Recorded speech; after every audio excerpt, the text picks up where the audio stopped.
Little Red Riding Hood by the Brothers Grimm. Illustrations by Daniel Ignace.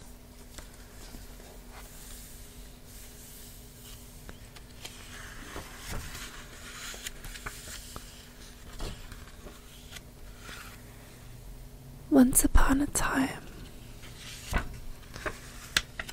there lived a dear little girl.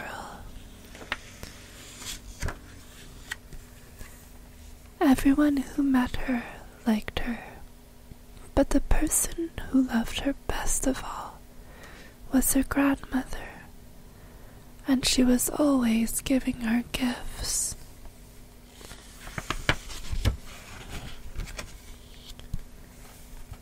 Once she made her a little hood of red velvet.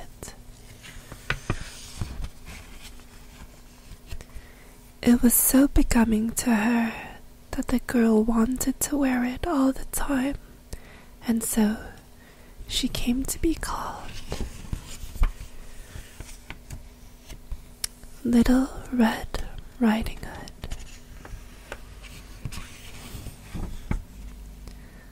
One day, the girl's mother said to her, "Little Red Riding Hood, here are some cakes and a bottle of wine.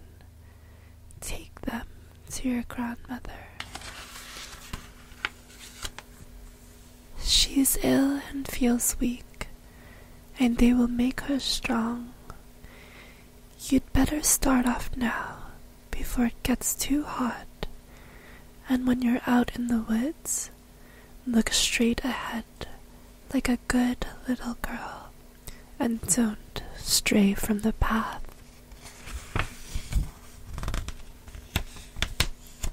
Otherwise, you'll fall and break the bottle, and then there'll be nothing for grandmother. And when you walk into her parlor, don't forget to say, 'Good morning,' and don't go poking around in all corners of her house. I'll do just as you say," Little Red Riding Hood promised.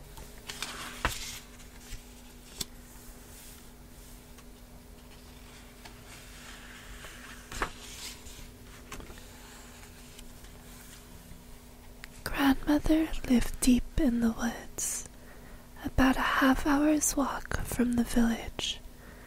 No sooner had Little Red Riding Hood set foot in the forest than she met the wolf.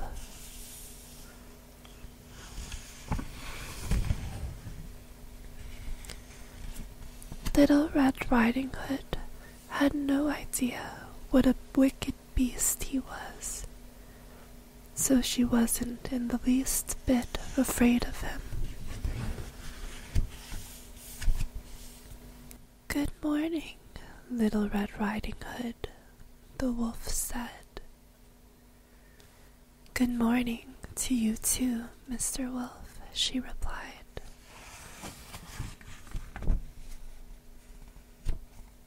"Where are you headed so early this morning, Little Red Riding Hood?" "To grandmother's house," she replied. "What's that tucked under your apron?" "Some cakes and wine. Yesterday we did some baking, and grandmother needs something to make her better, for she is ill and feeling weak," she replied.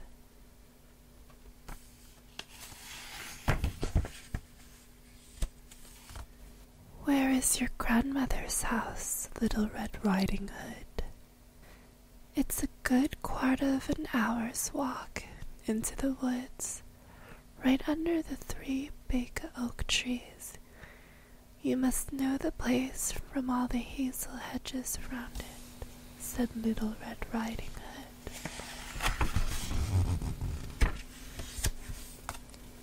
The wolf thought to himself, "That tender, young thing will make a nice, dainty snack.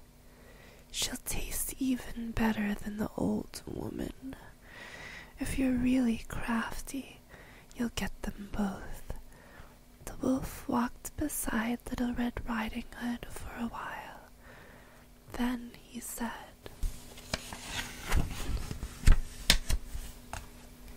Little Red Riding Hood, have you noticed the beautiful flowers all around? Why don't you stay and look at them for a while? I don't think you've even heard how sweetly the birds are singing. You act as if you're on the way to school, when it's really so much fun out here in the woods. Little Red Riding Hood opened her eyes wide, looked around, and saw the sunbeams dancing in the trees.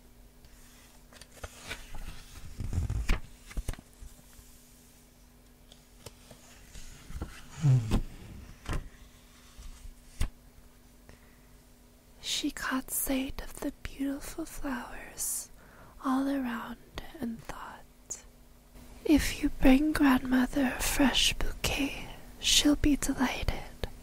It's still early enough that you're sure to get there in plenty of time. Little Red Riding Hood left the path and ran off into the woods, looking for flowers.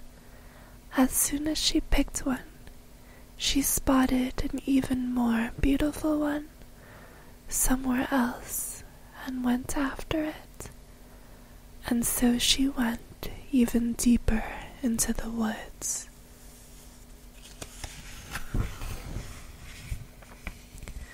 The wolf ran straight to Grandmother's house and knocked at the door. Who's there? Little Red Riding Hood. I've brought some cakes and wine. Open the door. Just raise the latch, Grandmother called out. I'm too weak to get out of bed. The wolf raised the latch, and the door swung wide open.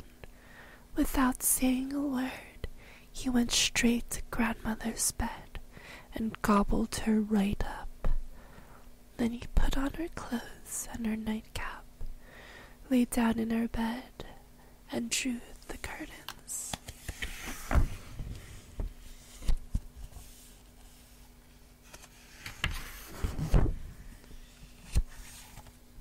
Meanwhile, Little Red Riding Hood was running around looking for flowers. When she had gathered so many that she couldn't hold any more in her arms, she suddenly remembered Grandmother and got back on the path leading to her house. She was surprised to find the gate open. And when she stepped into the house, she had such a strange feeling that she thought, oh, my goodness, I'm usually so glad to be at Grandmother's house, but now something feels really strange. Little Red Riding Hood called out a greeting, but there was no answer.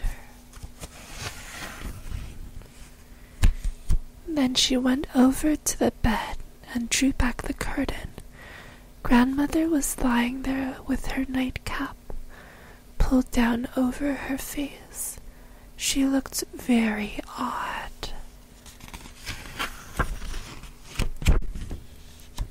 Oh, Grandmother, what big ears you have! The better to hear you with.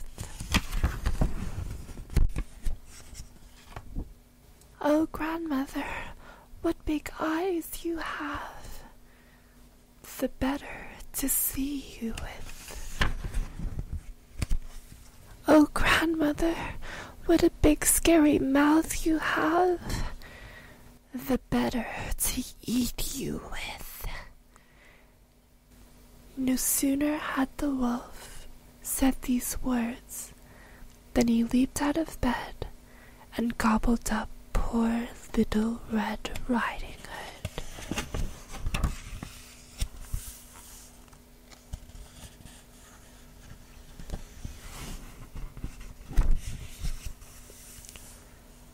Once the wolf had eaten his fill, he lay back down in the bed, fell asleep, and began to snore very loudly. A huntsman happened to be passing by the house just then and thought, "How loudly the old woman is snoring. I'd better check to see if anything's wrong."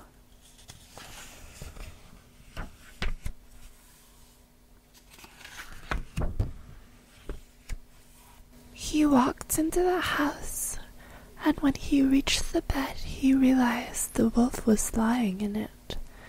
"I've found you at last, you old sinner," he said. "I've been after you for a long time now." He pulled out his musket and was about to take aim when he realized that the wolf might have eaten grandmother, and that he could still save her. Instead of firing, he took out a pair of scissors and began cutting open the belly of the sleeping wolf. After making a few cuts, he caught sight of a red cup. He made few more cuts, and a girl leaped out, crying, "Oh, I was so terrified. It was so dark in the belly of the wolf." Although she could barely breathe, the frail grandmother also found her way back out of the belly.